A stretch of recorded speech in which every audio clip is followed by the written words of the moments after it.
Role players in the agriculture sector are meeting in Johannesburg on a farmers aggregator roundtable. The gathering is organized by Kagiso Trust in collaboration with the Agricultural Development Agency. It's looking at transformation, agriculture development and economic prosperity in the sector through various models. SABC News economics reporter Katlego, Legodi and video journalist Herbert Memela have more for us.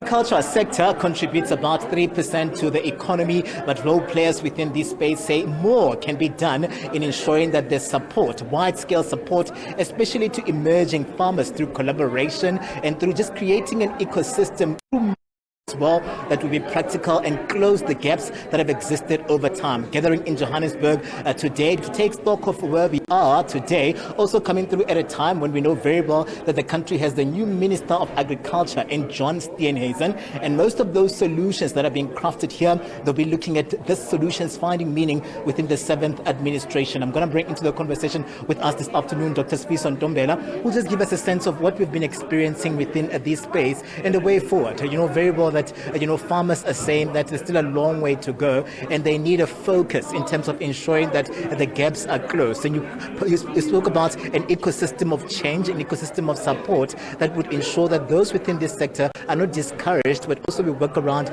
creating jobs and safeguarding this industry. Welcome to the SABC. How important is it that we really take stock as we move forward? Thank you very much for having me. And as you rightfully said, agriculture is a very critical sector to drive job creation, food security, and the prosperity of the sector. And as we welcome the new minister and the new leadership in the agriculture sector, it is important that we accelerate in some of the plans and strategies that have been put in place by the leadership in the 6th administration.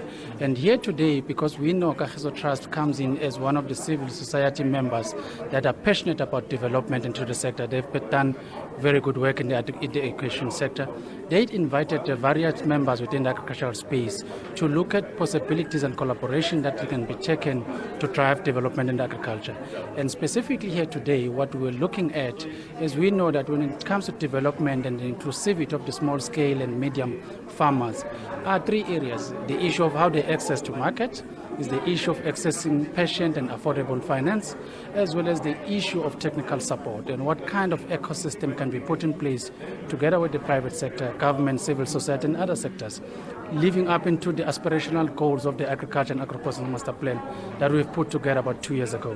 And what transpired here today is that no one single player within the sector could be able to afford and be having the technical skills to drive all the developmental needs required by the farmer. So we saw a very close collaboration and very promising discussion from the retailers that were in the room, the farmers themselves sharing their experience as well as their needs, the financials as well as the developmental institution like Kagiso Trust, which were there saying they can be able to come in with that coordination experience that they've had in other sectors and share it with the agriculture sector to say, how do we bring those that have financial muscles?